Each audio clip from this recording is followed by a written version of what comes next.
Hello, everybody. Hey, thanks for tuning in today to our Wednesday highlight college talk with Stanford University, all the way from California. We're so excited to have them on today. Come on and begin to share with your family and friends, and shout out to all of our Boys and Girls Club of Albany teens.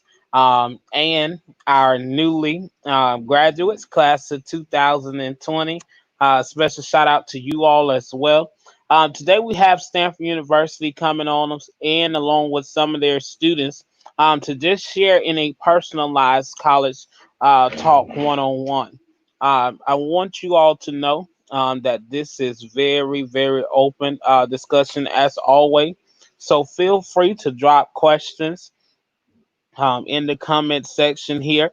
And we'll get those questions answered, or feel free, teens and parents, to email me or text me, and we can get those questions answered today. So I'm going to go ahead and bring on Mr. Taylor, who works in the office of admissions with Stanford University. How are you today? Good. How are you, sir? Thank you for having I'm doing great. Hey, it's a privilege and an honor to have you all on today. Recently, we had one of your coworkers on, Dr. Condoleezza Rice, me. Absolutely. Yes. and Professor, and so we're so excited to have you all on to share with us today as well. And Well, so, we're very excited to be here, and again, it's just an honor and a privilege. We are very excited to share with you, and we thank you for making the space for us to be a part of this. hey, no problem, no problem. Anything to make sure that our students get the experience like none other. And Absolutely. so as we're talking today, I want to let everybody know that we are so excited to have you all on. We have special guests. He's brought some students along with him to share today, and so we're going to bring them on as well. Do you want to introduce them? Absolutely. Yeah. If you want to bring them in, I can introduce them briefly, and I'll let them also kind of share a bit about themselves. Hello, everybody out there. Hello, Boys and Girls Club of Albany and Boys and Girls Club of America, wherever you may be logging in from.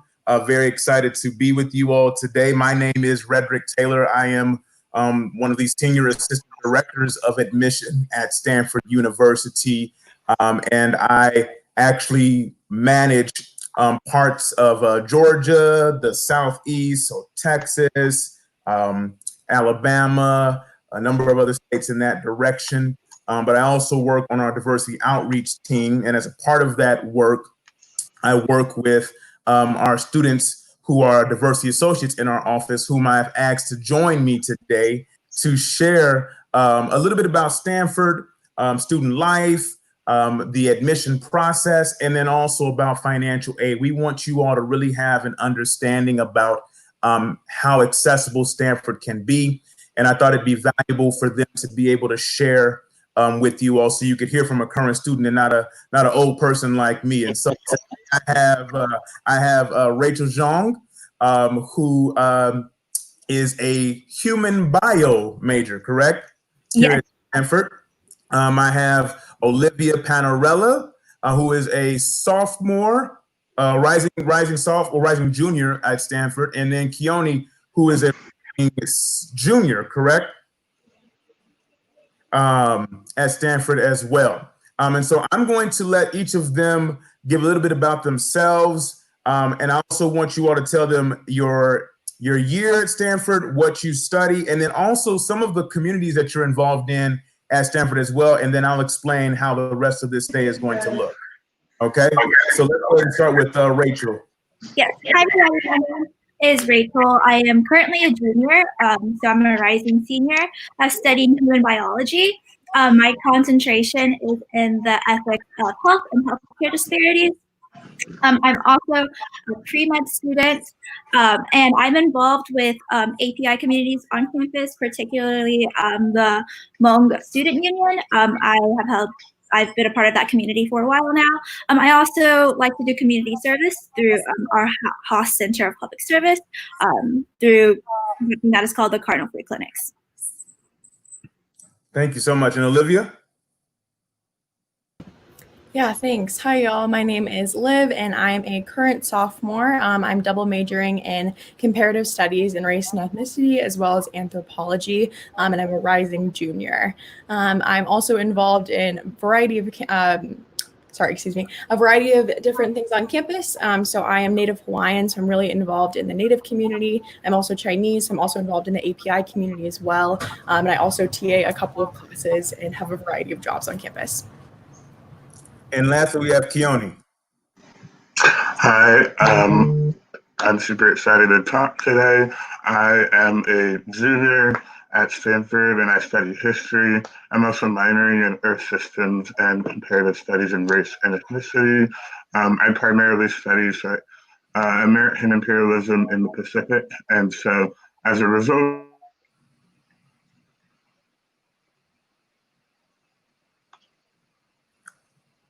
Okay, it looks like we might be freezing just a little bit for Keone. So we got you back, Keone. Okay, hello. Sorry, everyone. But yeah, I'm super excited to talk a little bit about how we can make Stanford accessible financially for young today. Great. So what's going to work is we're going to kind of talk a little bit about the admission process. Liv is going to share a little bit about student life at Stanford. Rachel is going to share a little bit about our admission process to give you all just an overview of that. And then Keone is going to share a little bit about the financial aid opportunities at Stanford. And then we're going to open it up for Q&A for you all to be able to send in your questions, and we'll all work together to answer those questions. I may just pick one of the students to answer those questions, or I may answer the question myself. But we want this to also just be an opportunity for you all to be able to get those things that you're concerned about or that you would like to know more about out as well. And that should take us up to our hour that we have for you all today. Mm-hmm. So, Mr. Simmons, if it's okay with you, we'll go ahead and just get right into this. Yes, sir. Okay, yeah. So what I am gonna ask is that you all just again, as you're watching and viewing, if you want to take notes, you can. So know that you can always visit our website as well on admission. That'll also be able to give you more in-depth details for anything that we covered today. Okay. So let's go ahead and get it started here. I'm going to kick it over to Liv to talk a little bit about student life and what that looks like here at Stanford. Okay, awesome. Thanks, Frederick. So hi, as I said, my name is Liv and I'm a current sophomore at Stanford. And today I'm just going to tell you a little bit about student life to kick us off. So a fun fact about Stanford is that our official motto is "The wind of freedom blows." And at Stanford, this freedom manifests itself in a variety of ways, but specifically within our academic structures. So some examples of this academic freedom are firstly the fact that we are on the quarter system rather than the traditional semester system that most colleges in the United States are on. So the quarter system differs from the semester system in that we have 4 quarters, which are 10 weeks each, where students are typically enrolled in about 3 out of 4 of those quarters, being fall, winter, and spring. So the quarter system is actually a large part of why I chose Stanford. While it is a bit more fast-paced because it's 10 weeks rather than increments of 15 weeks, you actually have the opportunity to take up to 50% more classes in your 4 years than you would be able to if you were on the semester system. I personally have a really short attention span, and I have a lot of different interests spanning across academic subjects. So the quarter system has been super amazing for me to be able to explore different areas. Another way that we have academic freedom is in majors. So you actually don't have to declare your major officially until the end of your sophomore year. So what does that mean? Basically, that means when you apply to Stanford, you're going to apply to Stanford University as a whole, not a specific school nor major. And so you have a lot of time before you're a sophomore, before the end of your sophomore year, to take classes in a ton of different areas and really discover what you're passionate about. I personally entered Stanford thinking I was going to major in one thing. And by the end of my sophomore year, last quarter, I decided to major in something completely different. And, people end up going in thinking they're going to major in chemistry and coming out majoring in art history. So you really have the opportunity to explore different things. So another way that Stanford has like a really great community and student life is that diversity plays a really large role in life at Stanford. So when you think of diversity, racial and ethnic diversity may come to mind. And while that is certainly a part of our demographics and what we value, we also value diversity of experiences and interests, socioeconomic backgrounds, perspectives, and all these things combined together are really what make up like the unique makeup that is Stanford and what makes it such a great environment to be in. So there's diversity, as I mentioned, in many different sects of Stanford campus, from our residential life to extracurricular organizations. So in terms of residential life, 97% of our students actually live on campus all 4 years, and 4-year housing is guaranteed, meaning that you won't have to search for housing at any time. You're guaranteed that housing on campus. And because we have over 80 options, 80 campus options for different residences that you can live in, students definitely very happily take advantage of this opportunity. And because 97% of students live on campus all 4 years, there's a super strong on-campus community. Everyone is super close, and it's a really vibrant community on campus. In terms of the extracurriculars that I mentioned, there's a huge diversity of extracurriculars that you can be involved in. So there are over 600 undergraduate extracurriculars, ranging from the nationally ranked jump rope team to a Quidditch team to photography club and so many more. And something really cool about Stanford, just touching on that freedom one more time, is the fact that if you want to join a club or an organization, but it doesn't yet exist, it's super easy to find people who are interested and to actually secure funding from Stanford to start an organization yourself, which is something that is incredibly valuable, and I and many of my peers have taken advantage of many times. Okay, so that is just a very brief glance at what student life at Stanford looks like. I don't want to overwhelm you or inundate you with information. There's so much more to share, but I think now I'll pass it over to Rachel or back to Roderick. Yeah, we'll have Rachel go ahead and talk a little bit about the admission process. Yes, so I'm super excited to talk about admissions with all of y'all. And I hope that listening to Liv talk about what student life is like, you're a little bit more excited to talk about admissions today. So first, I'll be talking about a little bit about Stanford's admissions philosophy. So Stanford practices something called holistic review. And what this means is that every single application is reviewed with all of its components by a real person. So our admissions officers. And these components work in harmony with one another in order to really paint a better picture of who you are. In addition to this holistic review, it's also important for our admissions officers to review your application and the context that you are in. So what this means is that admissions officers will be looking at the opportunities that you have had and how you have taken advantage of those. And this is important because, as we know, no two people are the same. So there's no reason why for our admissions officers to treat two applicants the same way. And so in terms of the logistics of applying, you can apply on either the common application or the coalition application, and students has no preference as to which one you choose. What I generally say is look at the essay prompts for both and choose which one speaks to you more. for a look at which application is accepted by more of the school requirements.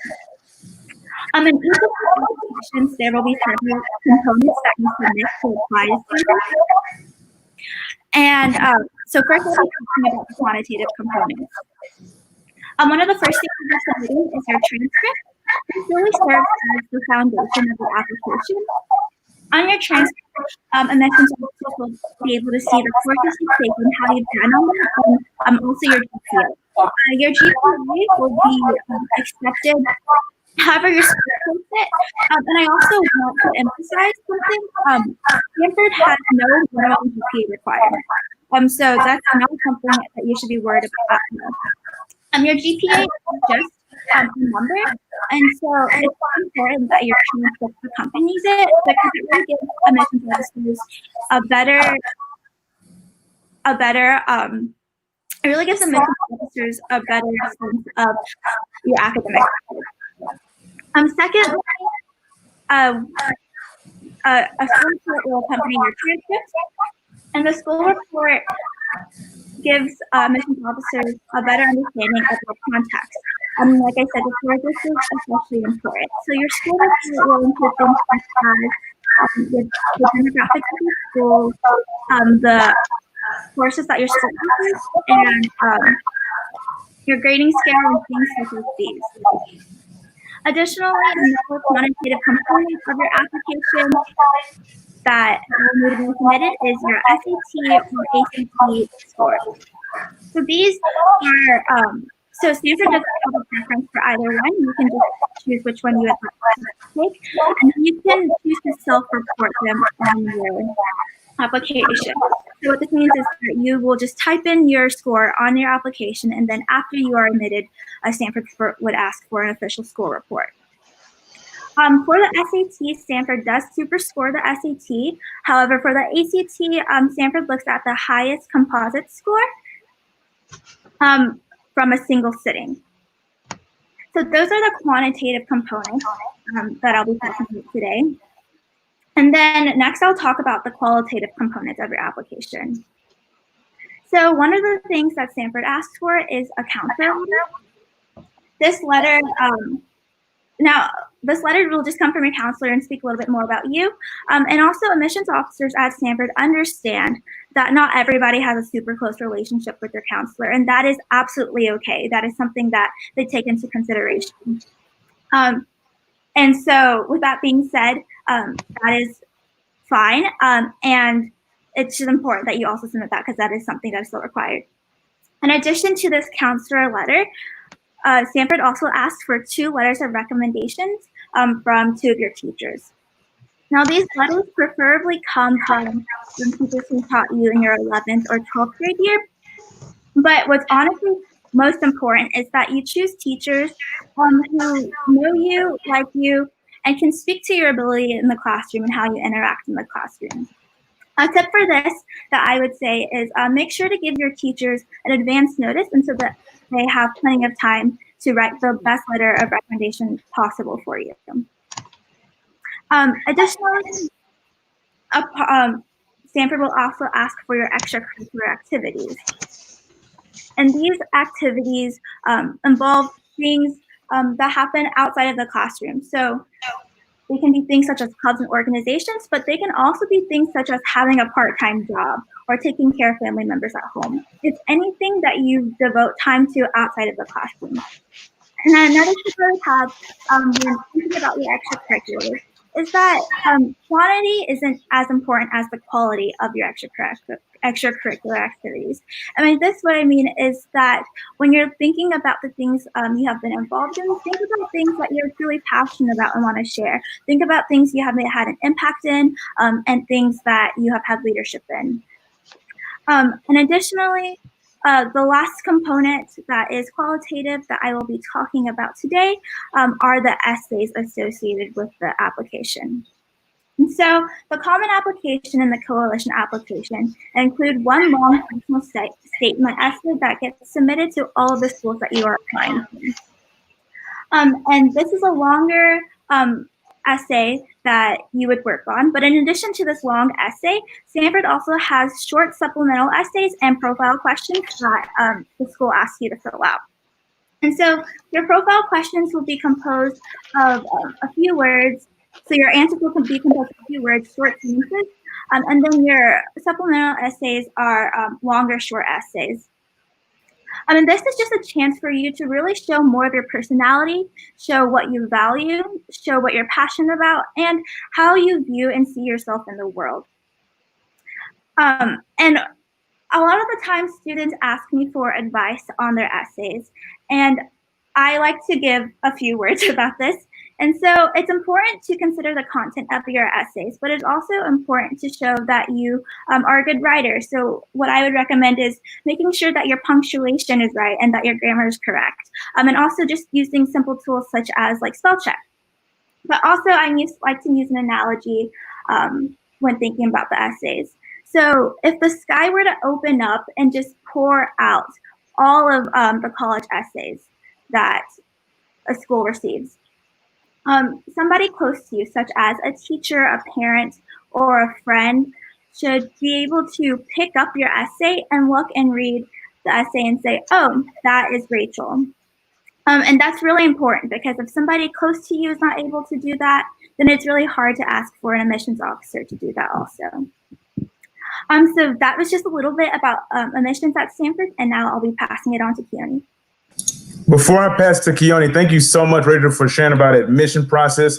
Just to sort of recap what she shared there, we have a very holistic review of your application. We look at everything sort of in a symphony, if you will. If you imagine yourself watching an orchestra and how all those instruments play together to make one sound, that's how we view your application. So every piece of it, be it the transcript, the test score, the essays that you write, your extracurriculars, the teacher recommendation letters, the counselor recommendation letters, all of those pieces will work together, because we want to get a picture of your narrative, how you've grown and how you've evolved as a student, how you've grown and evolved as a person. All of those things work together. And then the other important thing that Rachel brought up is that we're going to look at you in your context. So we're not going to compare you to a student in a different part of the country who might be in a different school system, who may have had different opportunities. For example, let's say that one person goes to a school that offers 15 AP classes and you attend a school that offers 6. Well, if that student may have more AP classes on their transcript than you might have, we're not going to compare you to, because your school offers only 6. And so then we're going to look at what did you do within your high school context to challenge yourself, to bring your absolute best. And that's how we'll make that decision. In each of the pieces that Rachel explained there, the transcript, the test score, the school profile, which is very important. It helps us learn about your school, what's available at your environment. The counselor recommendations, the teacher recommendations, your essays, the things you've been involved in are all going to help us to make a better informed decision about you in your context. And so once you do all of those things, and if you're admitted to Stanford, then we can talk about making it an affordable experience for you. And so I'm going to kick it to Keone to talk about that. Yeah, so this is a really important part of what we do, is making sure that Stanford is an accessible option for all of our applicants. We don't want finances to be the reason that you're making the choice of your colleges your senior year. We want to make sure that all of our applicants financially have the option to attend Stanford and make it an accessible and affordable experience. And so part of the way that we assess the financial aid packages is, again, through the context, that same context that we look for in our admissions process. We're going to take a look at exactly, where you're coming.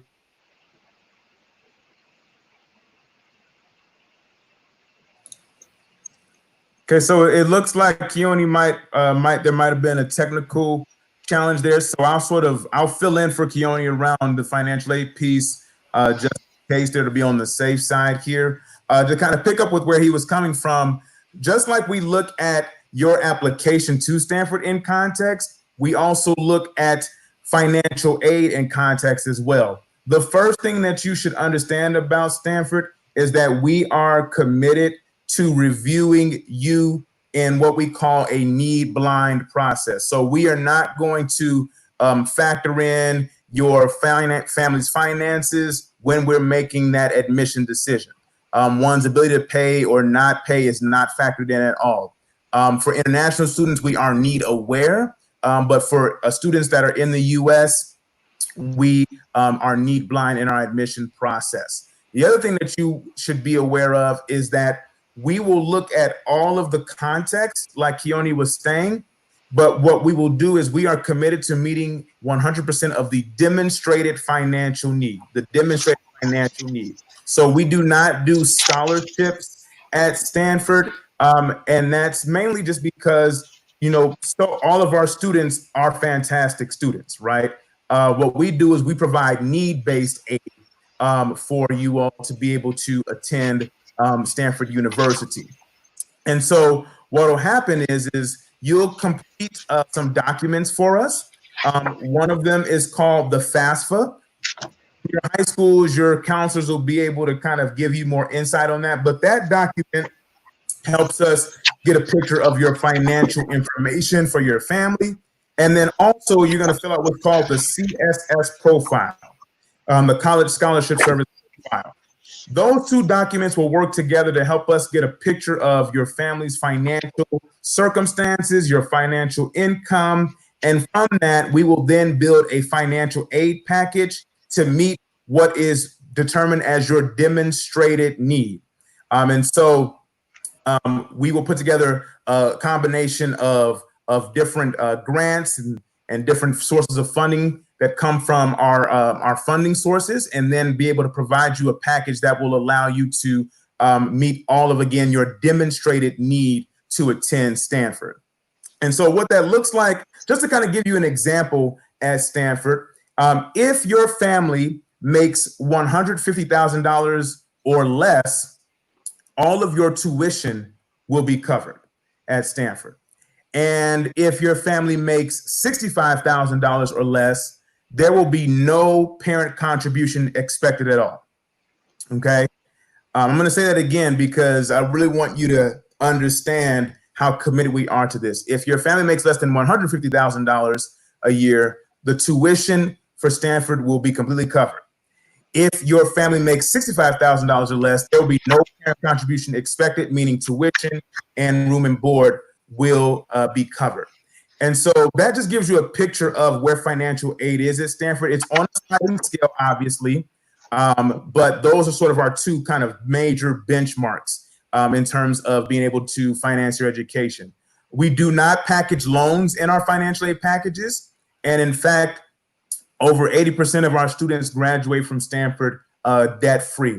And so when you think about, again, a place like Stanford with our standing in the country and what one might initially think about in terms of opportunities to attend Stanford, we want you to understand that we do not want the financial piece to be a barrier in you being able to access and experience this wonderful institution. And so that's sort of the admission process, student life at Stanford, financial aid in an overview. I want to encourage you to visit our website, admission.stanford.edu/apply. And I'm going to see if I can share the screen on that a little bit later. But what you, again, should know is that you can always go to our website, and I'll share that here for you so that you can see all of the helpful information that we have here at stanford.edu. Okay, so admission.stanford.edu, you'll see all of the information around applying to Stanford, being able to afford Stanford, and then what steps we normally look for in that process. Okay, so here's what I want to do now. I want to open the floor for questions from you all. I understand, Mr. Simmons, that there are questions that some of the individual scholars out there in internet land have already started beginning to send in. And so I want to be able to give them the space to ask those questions. And between myself and our diversity associates be able to answer those for you all. Okay, okay. And let me just say, since you all have been sharing, we've had 25 people to share this Facebook Live. We have at least 75 or more that's tuned in on YouTube. And we got at least 50 or more that's tuned in right now on Facebook. So it's so exciting right now to have you all on. Couple questions that have come in while you all have been discussing. One of them is about class sizes.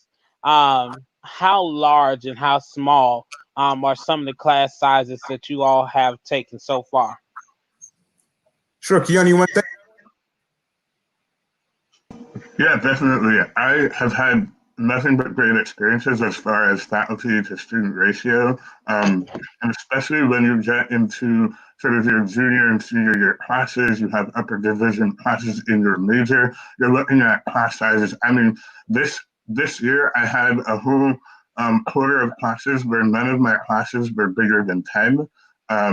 And so I'm really getting the benefit of that sort of faculty student engagement. All of my professors know me by name. They know where I come from. They know what I'm studying. And that's really the benefit, because it's not just in the classroom that is going to benefit you, but also your.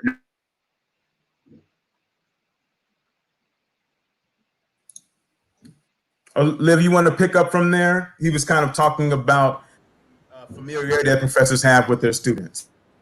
Yeah, I'll definitely echo what Keone is saying, which is that we have a lot of small class sizes. Actually, the majority of our classes have like 15 students or less, which is amazing because you really curate personal relationships with your professors. And that's really beneficial if you're looking to do research or you want a letter of recommendation for a prospective job. But yeah, I would just echo what Keone is saying, which is that you really get to have these close relationships where your professors and also your peers know you super well.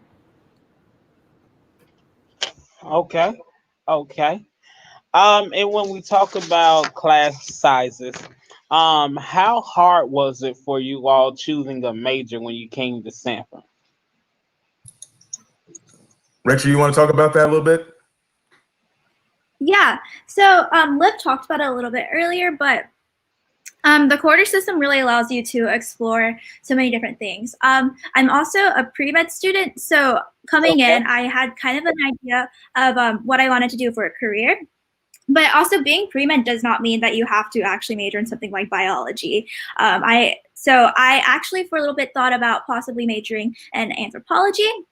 I mean, that's because I had an amazing experience and I was able to take an anthropology class in my sophomore year because the core system offers academic freedom. Additionally, I thought about like doing some stuff in the CS department for a little bit. Things such as that. So I think that because I didn't have to declare my major until the end of my sophomore year, I was really able to make an informed decision and the best decision for myself based on the classes that I had been able to pursue. Olivia, you want to hop in on that a little bit as well? Yeah, so as I mentioned, and as Rachel kind of spoke to, there's definitely a lot of time to kind of figure out what you're truly passionate about. And that's something really powerful that Stanford offers its students by not making you declare until the end of your sophomore year officially. You can declare earlier if you choose to. For example, I declared at the start of my sophomore year because I was certain what I wanted to major in. But because you have, as Rachel said, the quarter system, you're able to take a ton of different classes. So going into Stanford, I was confident that I wanted to be a communications major. I took one class, didn't like it at all, and completely 360'd. But because of the quarter system, it wasn't detrimental to like my track. And I'll just add that one of the things that we really value, and this is something that Liv mentioned earlier in the student life portion, is when you apply to Stanford, you can certainly list the majors that you're interested in, but we don't make an admission decision based on that particular piece alone. We actually don't have direct admissions to any of our programs, so you're not going to have to apply to the School of Engineering or another program, for example. We're going to review you for admission to Stanford. And so you, again, may have a certain interest coming in, but that interest may change. And through the different courses those first 2 years, the different seminars, meeting professors, and a lot of the courses are also very interdisciplinary in nature. And so you may take a class your first year that might combine elements of computer science and philosophy in the same course. You might take a course that looks at disruptive technology. So you'll be exploring, how disruptive technologies impact society from both an engineering focus and also from a sociological focus. And so those experiences really allow you to kind of explore all the things that you might imagine you might be interested in before you have to make that final decision. And so that leads to a text that I just got from one of our Boys and Girls Club students. How was it being a freshman coming to Stanford University? How was the experience for you all? Keone, you want to kick that one off? I'm so sorry. I think I cut out right in the boat of the question. Would you mind repeating that? How was the experience for you all your freshman year? Yeah, that's a great question. So my freshman year, I was actually in a residential learning program called Structured Liberal Education. It's an 8-unit year-long program, and you live with all of the people that are taking that class. And so it was a really unique experience. Not everyone. So he was talking a little bit about the freshman residential experience, which really allows you to be able to get some of that support coming in right away. Liv or Ray, all expound a little bit on those types of opportunities in the freshman year. Yeah, so my experience is a little bit different from Keone. So Keone was talking about a residential experience in which he was able to live in a dorm as a part of this liberal arts education structure and take courses with other students that all lived in the same dorm together. And there's also other programs such as like the Italic program. So my freshman year, I lived in an all freshman dorm. I actually was not a part of the Italic program, but I lived in the dorm in which the Italic program was hosted, and a lot of my friends did it. So essentially what the Italic program is, it's a program in which students who are really interested in the arts are able to explore that together in a living environment and take courses together in which they are able to learn more about art history, art practice.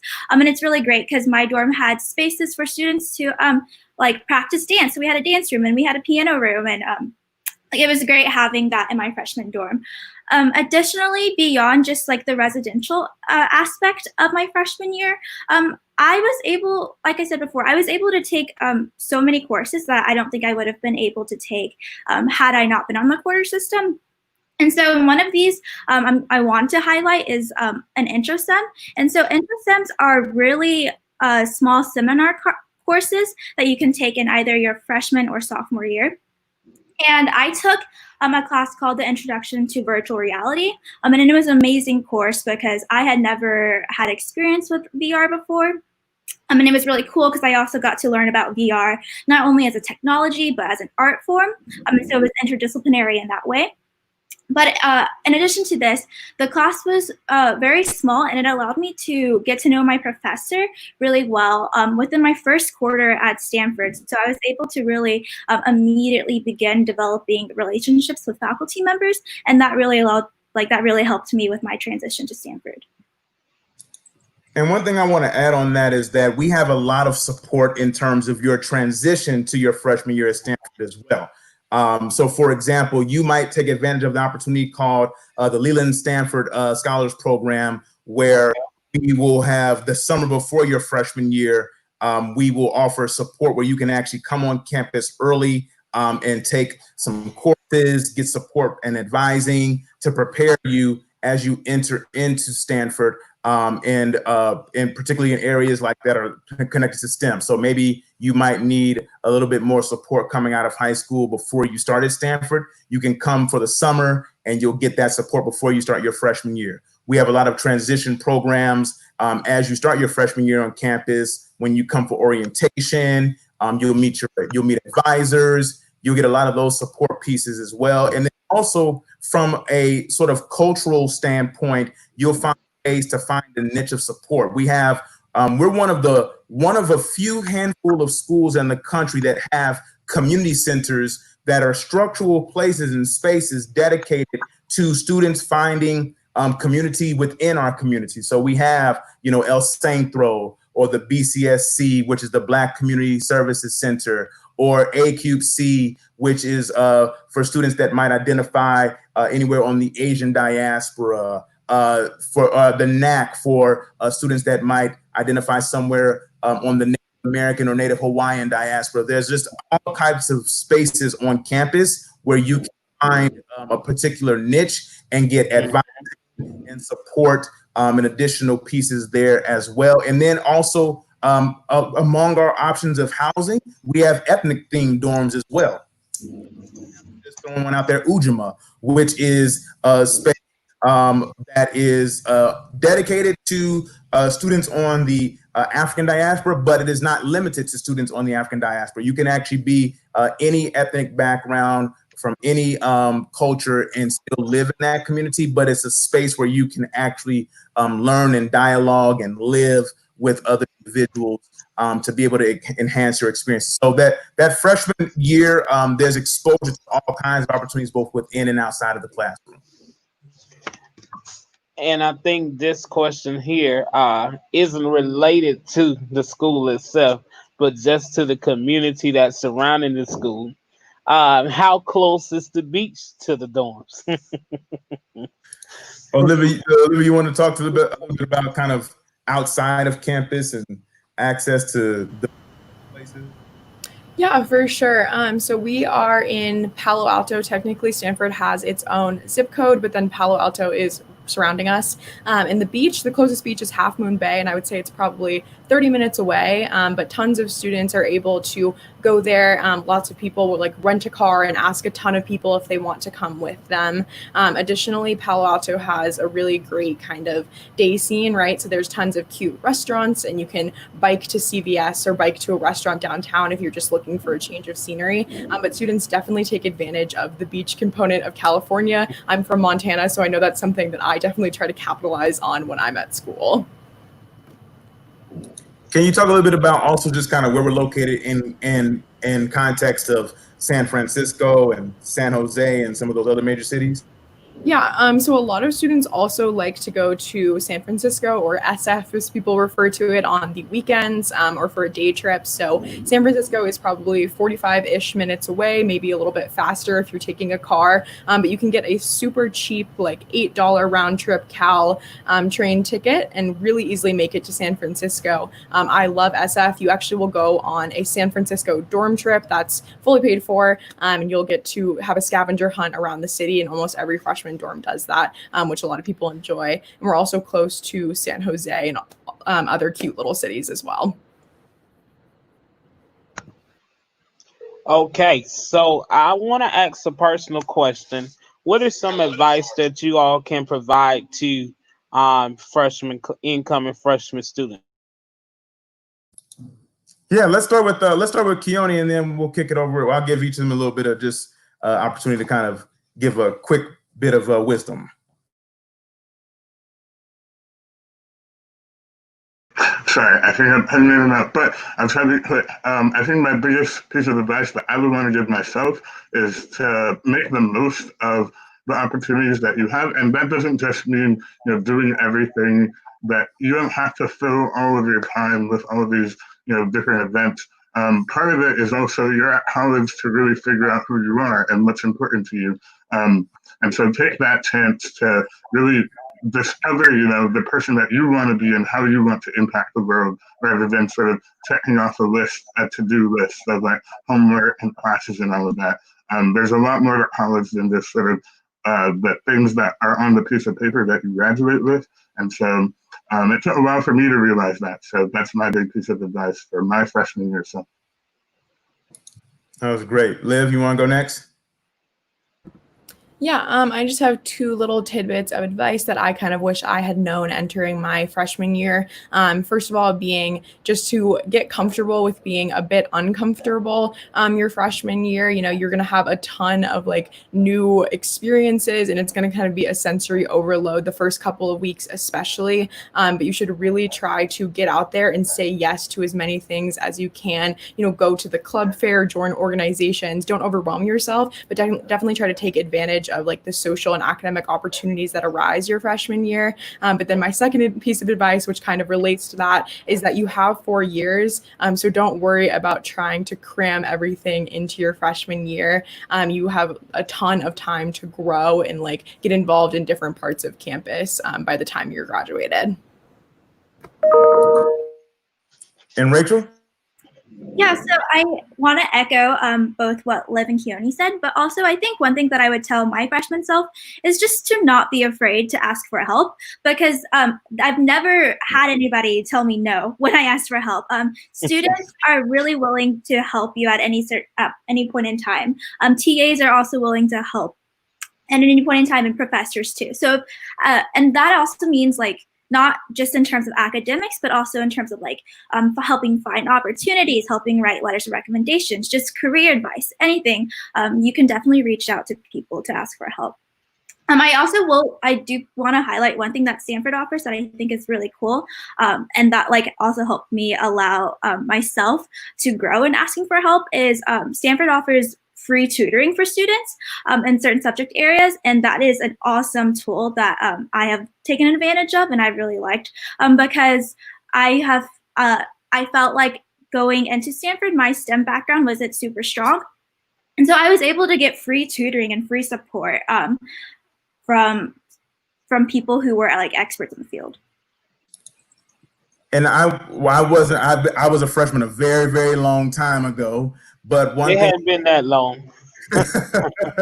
what I want to add on top of that is, particularly for a place like Stanford, all of you all that are watching out there right now, I want you to know that you belong in these kinds of spaces.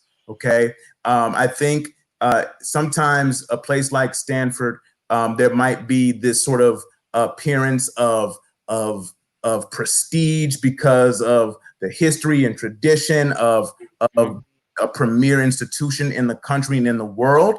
And for some folks, including myself as an employee at Stanford, that might initially seem a bit overwhelming. There's a term called imposter syndrome, where you might feel like in these spaces, you start to question yourself and if you belong. And I'm here to let you know that you do, that your experiences are valuable, your abilities and gifts and strengths are valuable and valid and needed.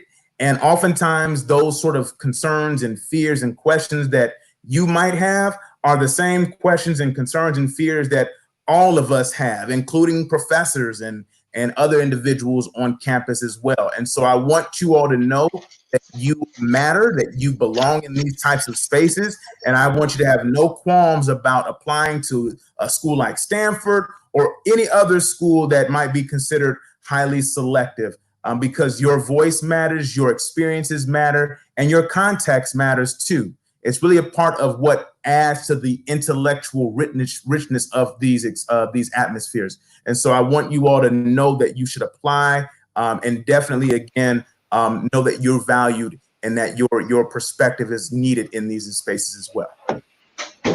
Hey, and that's some good information. Listen, I just had one of our graduation seniors that is considering applying to Stanford after this conversation with you all has really prompted her. So she's on you all's website right now. And she's That's just great. texting me about writing a letter of recommendation for her. And so, I mean, this conversation is needed. It's so important, because, again, like you said, Mr. Taylor, that a lot of people look at Stanford and say, hey, this is a high magnitude college, and it takes a lot to get in, and they only take the top notch students. But from the conversation and hearing you all's personal story, it seemed like it's a very close knit community.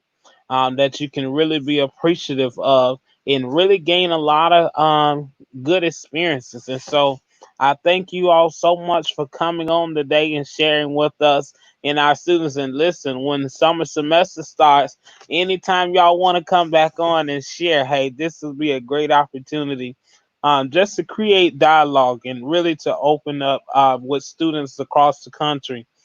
Because due to this COVID-19, a lot of college tours did not get to happen. And so a lot of students still are in the deciding phase of where to go, what scholarships to apply for, what schools provide the best quality opportunity for them. And so I thank you all so much for taking time out of your day. I know it's early in the morning there. But we thank you so much. And once it lightens up, hey, y'all will see me coming to California. Sounds good. We'd love to have you out. All right. Thank y'all so much for joining us today. Thank Thank you. you. Thank you for having us. All right. So listen, we took a trip all the way across country today to California. We're so thankful for Mr. Taylor and his wonderful students taking time out of their day to come on and share with us all the way from Stanford University. Listen, inside of the comment section, as always, I put in there our Google Docs form.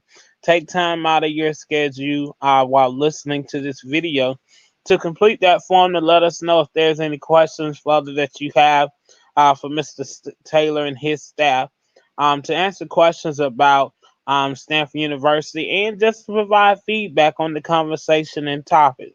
As always, each Tuesday and Thursday, you can find us here live with our virtual college fairs on Tuesday and our Career on Wheels segment on Thursday. And so continue to share this video with your friends and family members. And as always, you just experienced another Boys and Girls Club of Albany Virtual College 2 experience. Hey, we'll see you on Thursday. Take care. Have a wonderful morning.